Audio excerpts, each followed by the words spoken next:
A'udzubillahi minasyaitonirrajim. Bismillahirrahmanirrahim. Assalamualaikum warahmatullahi wabarakatuh. Alhamdulillahirabbil alamin. Wassalatu wassalamu ala asrofil anbiya'i wal mursalin. Sayyidina wa habibina wa syafi'ina wa maulana Muhammadin wa ala alihi wa sahbihi ajma'in, amma ba'd. Pertama-tama, marilah kita panjatkan puji dan syukur kita kepada kehadirat Allah Subhanahu wa Ta'ala yang telah memberikan kita nikmat iman, nikmat Islam, dan nikmat sehat, sehingga kita masih bisa mengumpulkan bekal amal untuk menghadapi hari perjumpaan. Tiada yang lebih penting dari hari perjumpaan dengan Allah Subhanahu wa Ta'ala. Semoga Allah Subhanahu wa Ta'ala senantiasa mengampuni dosa-dosa kita, mengangkat amal-amal kita, dan memberikan balasan terbaik atas segala perbuatan kita. Tak lupa sholawat dan salam kita curahkan kepada junjungan kita Nabi besar Muhammad Sallallahu Alaihi Wasallam yang senantiasa kita rindukan perjuangannya. Semoga pada saat hari perjumpaan nanti kita termasuk ke dalam golongan umat Nabi Muhammad dan berada di barisan belakang Nabi Muhammad. Hadirin yang dirahmati Allah, izinkan saya Widyadana Aprilia Putri menyampaikan ceramah dengan judul Ikhlas dan Sabar, akhlak mulia yang dianjurkan dalam Islam. Pastinya kita sudah tidak asing dengan kata ikhlas dan sabar. Namun apa sih ikhlas dan sabar itu? Ikhlas dalam bahasa Arab berarti murni, jernih, atau tanpa campuran. Ikhlas adalah kejujuran seorang hamba dalam niat dan perbuatannya yang hanya mengharap ridho Allah Subhanahu wa Ta'ala. Ikhlas adalah melakukan segala perbuatan hanya untuk Allah Subhanahu wa Ta'ala dan menerima apapun yang telah diputuskan olehnya. Allah Subhanahu wa Ta'ala berfirman dalam Quran surat Al-A'raf ayat 29 yang berbunyi, Qul amara rabbi bil qist wa aqimu wujuhakum inda kulli masjidin wad'uhu mukhlisina lahuddin kama bada'akum ta'udun, yang artinya, katakanlah Nabi Muhammad, Tuhanku memerintahkan aku berlaku adil. Hadapkanlah wajahmu kepada Allah di setiap masjid dan berdoalah kepadanya dengan mengikhlaskan ketaatan kepadanya. Kamu akan kembali kepadanya sebagaimana Dia telah menciptakan kamu pada permulaan. Terdapat sebuah kisah pada waktu itu Nabi Muhammad dan para sahabatnya berkumpul di dalam suatu majelis. Tiba-tiba ada yang bertanya, "Wahai Rasulullah, aku ingin bertanya." Nabi Muhammad dengan ramah menjawab, "Silakan." Jamaah itu pun bertanya, "Siapakah di antara kami yang masuk surga, ya Rasulullah?" Lalu Nabi Muhammad menjawab dengan tersenyum, "Lihatlah ke arah pintu. Calon penghuni surga sebentar lagi akan muncul." Lalu para jamaah pun mengalihkan perhatiannya ke pintu tersebut. Tidak berapa lama kemudian seorang jamaah masuk dan bergabung ke dalam majelis tersebut. Lalu para sahabat pun bingung dan bertanya-tanya kepada Nabi Muhammad, mengapa beliau merupakan calon penghuni surga, ya Rasulullah? Nabi Muhammad pun menjawab, setiap gerak-gerik dan langkah-langkahnya dia hanya diniatkan untuk Allah Subhanahu wa Ta'ala, maka Allah meridhoi segala perbuatannya. Itulah yang dinamakan dengan ikhlas. Kita seringkali mengira bahwa ikhlas dan sabar merupakan dua hal yang mirip. Namun pada kenyataannya, ikhlas dan sabar memiliki perbedaan. Sabar ketika kita menunggu keputusan dari Allah, sedangkan ikhlas adalah ketika kita melakukan segala perbuatan hanya untuk Allah.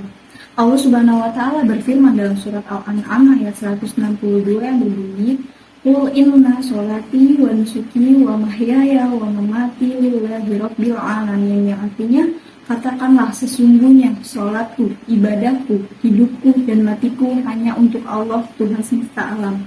Ikhlas adalah intisari dari keimanan seseorang. Setiap perbuatan harus dilakukan dengan niat ikhlas hanya untuk Allah. Rasulullah SAW bersabda, sesungguhnya segala amal perbuatan itu tergantung pada niatnya, dan setiap orang mendapatkan balasan sesuai dengan niatnya. Hadis riwayat Bukhari, Muslim, dan 4 imam ahli hadis. Jika niat kita hanya untuk Allah, maka keridhaan Allah akan kita dapatkan. Sebaliknya, jika tidak ikhlas, biasanya kekecewaan yang akan kita dapatkan. Maka sebelum melakukan suatu perbuatan, hal yang pertama yang harus kita lakukan adalah dengan menanyakan kepada diri kita, apa niat dari perbuatan tersebut? Apakah ada niat selain hanya untuk Allah, ataukah ada niat yang lainnya? Keikhlasan juga dapat dilihat dari bagaimana kita menerima ketetapan yang telah ditentukan oleh Allah untuk kita. Misalnya, ketika kita menerima universitas yang sebenarnya tidak kita inginkan, ketika kita menerima suatu cobaan, maka bentuk keikhlasan itu akan membawa kita kepada bersyukur. Ketika kita bersyukur dan ikhlas, maka seperti yang telah dijanjikan oleh Allah, maka nikmat kita akan ditambahkan oleh Allah. Dalam surat An-Nisa ayat 146, Allah Subhanahu wa taala berfirman, illal ladzina tabu wa aslahu wa tasamu billahi wa akhlasu dinahum lillahi faulaika ma'al mu'minin wa sawfa yu'tillahu mu'minina ajran aziman, yang artinya kecuali orang-orang yang bertobat dan memperbaiki diri dan berpegang teguh pada agama Allah dan dengan tulus ikhlas menjalankan agama mereka karena Allah, maka mereka itu bersama orang-orang yang beriman, dan kelak Allah akan memberikan pahala yang besar kepada orang-orang yang beriman. Adapun tanda-tanda orang yang ikhlas, yang pertama itu berhati-hati dalam berperilaku, yaitu setiap orang yang ikhlas dia akan melakukan segala sesuatu dengan penuh pertimbangan agar tidak merugikan diri sendiri dan orang lain. Yang kedua, niat beribadah hanya kepada Allah Subhanahu wa taala, tidak beribadah untuk pamer atau mendapatkan pengakuan dari orang lain. Yang ketiga, mendahulukan sikap tolong-menolong, yaitu membantu sesama tanpa membedakan latar belakang mereka. Yang keempat, gemar melakukan akhlak terpuji, yaitu selalu berusaha untuk melakukan perbuatan baik dan terpuji dalam kehidupan sehari-hari. Selain itu, kita juga perlu mengetahui 3 waktu menerapkan keikhlasan. Yang pertama itu sebelum melakukan perbuatan, yang kedua itu ketika sedang melakukan perbuatan, dan yang ketiga setelah kita melakukan perbuatan. Iblis berkata kepada Allah, "Ya Tuhanku, oleh karena Engkau telah menempatkanku sesat, akan kuusahakan agar anak manusia memandang indah perbuatan dosa di muka bumi, dan akan aku sesatkan mereka semua kecuali hamba-hambamu yang ikhlas di antara mereka." Berdasarkan ayat tersebut, dapat kita ketahui bahwa iblis memiliki janji dengan sekuat tenaga dan kekuatan mereka untuk menyesatkan seluruh anak Adam yang tidak mengerjakan ibadah mereka dengan ikhlas. Oleh karena itu, jika kita tidak mau disesatkan oleh iblis, maka mulailah dari sekarang untuk mengerjakan sesuatu secara ikhlas. Lawan dari ikhlas adalah riya, yaitu melakukan amal perbuatan dengan tujuan agar dilihat atau dipuji oleh orang lain. Allah berfirman dalam surat An-Nisa ayat 142, sesungguhnya orang munafik itu hendak menipu Allah, tetapi Allah lah yang menipu mereka. Apabila mereka berdiri untuk sholat, mereka lakukan dengan malas. Mereka bermaksud riya ingin dipuji di hadapan manusia. dan mereka tidak mengingat Allah kecuali sedikit sekali. Allah juga mengingatkan kita untuk selalu ikhlas dalam beribadah. Seperti yang telah dikatakan oleh Allah dalam surat Az-Zumar ayat 2 yang berisi tentang Al-Quran yang membawa kebenaran ataupun petunjuk sehingga pengikut Nabi Muhammad SAW diharuskan menyembah Allah dengan tulus ikhlas dalam beragama, menjauhi kemusyrikan dan keingkaran. Adapun firman Allah dalam surah Az-Zumar ayat 2 yang berbunyi Inna anzalna ilaika kitababil haqqi fa'budillaha mukhlishal lahuddin, yang artinya sesungguhnya kami menurunkan kitab Al-Quran kepadamu Nabi Muhammad dengan hak, maka sembahlah Allah dengan mengikhlaskan ketaatan kepadanya. Al-Qulaini berkata bahwa banyak amal yang gagal bukan karena kekurangan usaha atau modal, tetapi karena kurangnya ikhlas. Amal yang dilakukan dengan ikhlas akan selalu dikenang dan diberkahi oleh Allah. Rasulullah Shallallahu Alaihi Wasallam bersabda, mukmin yang paling sempurna imannya adalah yang paling baik akhlaknya, dan orang yang paling baik akhlaknya adalah yang paling sabar di antara kalian. Sabar dalam bahasa Arab berarti menahan diri dari keluh kesah. Sabar adalah akhlak mulia yang membuat seorang mampu menahan emosi, tidak gampang marah, tidak menyerah ketika menghadapi ujian, dan tidak mengeluh dalam situasi sulit.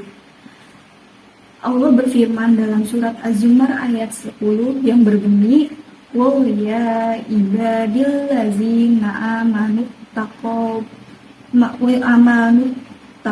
rabbakum lillazina ahsanu ifhazu dunya hasanah wa ardullahi wasi'ah innama yuwaffas sabiruna ajrahum bighairi hisab, yang artinya katakanlah Muhammad, wahai hamba-hambaku yang beriman, bertakwalah kepada Tuhanmu. Bagi orang-orang yang berbuat baik di dunia ini akan memperoleh kebaikan, dan bumi Allah itu luas. Hanya orang-orang yang bersabarlah yang disempurnakan pahalanya tanpa batas. Adapun tanda-tanda orang yang sabar yaitu yang pertama, menjalankan perintah Allah. Maksudnya adalah ketika mendengar suara azan, dia segera berangkat ke masjid. Yang kedua, menghindari perilaku buruk, yaitu salah satunya tidak mencontek saat ujian meskipun itu menguntungkan diri sendiri. Yang ketiga, yaitu melihat musibah sebagai ujian. Maksudnya adalah berobat ketika sakit dan tidak berkeluh kesah karena yakin bahwa itu adalah kasih sayang dari Allah Subhanahu wa Ta'ala. Adapun manfaat dari bersabar yang pertama yaitu dihapus dosanya oleh Allah Subhanahu wa Ta'ala, seperti sabda Rasulullah yang menjelaskan tentang manfaat bersabar dalam sebuah hadis dari Abu Hurairah radhiyallahu anhu.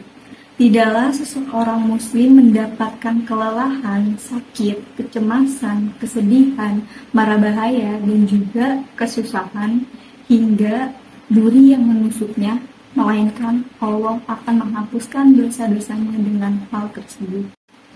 Lalu sabar juga akan membawa kemenangan dan dijaga oleh Allah Subhanahu wa Ta'ala. Mengutip dari buku Hakikat Kesabaran oleh Abu Muslih Ari Wahyudi, kesabaran juga mendatangkan kemenangan, seperti yang disebutkan dalam sebuah riwayat bahwa Rasulullah SAW bersabda, ketahuilah sesungguhnya datangnya kemenangan itu bersama dengan kesabaran. Bersama kesempitan pasti akan ada jalan keluar, bersama kesusahan pasti ada kemudahan. Hadis riwayat Abdul bin Humaid di dalam musnadnya. Lalu yang selanjutnya, mereka yang penyabar juga senantiasa akan dijaga oleh Allah, yang terdapat dalam hadis yang berbunyi waman yastafif yu'afillah wa may yastaghni yughnillah wa may yatasabbar yusabbirullah wa ma utiya ahadun mata'an khairan wa awsab aminas sabr, yang artinya Barang siapa yang berusaha menjaga diri, maka Allah menjaganya. Barang siapa yang berusaha merasa cukup, maka Allah mencukupinya. Barang siapa yang berusaha sabar, maka Allah akan menjadikannya bisa bersabar dan tidak ada seorang pun yang dianugerahi sesuatu yang melebihi kesabaran. Hadis riwayat Bukhari nomor 1469. Hadirin yang dirahmati oleh Allah, mari kita berusaha untuk selalu sabar dan ikhlas dalam setiap aspek kehidupan. Dengan demikian, kita bisa meraih kebahagiaan di dunia dan akhirat serta mendapatkan ridho Allah Subhanahu wa taala. Semoga Allah Subhanahu wa taala membimbing kita untuk menjadi pribadi yang sabar dan ikhlas. Amin amin ya rabbal alamin. Demikian ceramah yang dapat saya sampaikan, kurang lebihnya mohon maaf. Wassalamualaikum warahmatullahi wabarakatuh.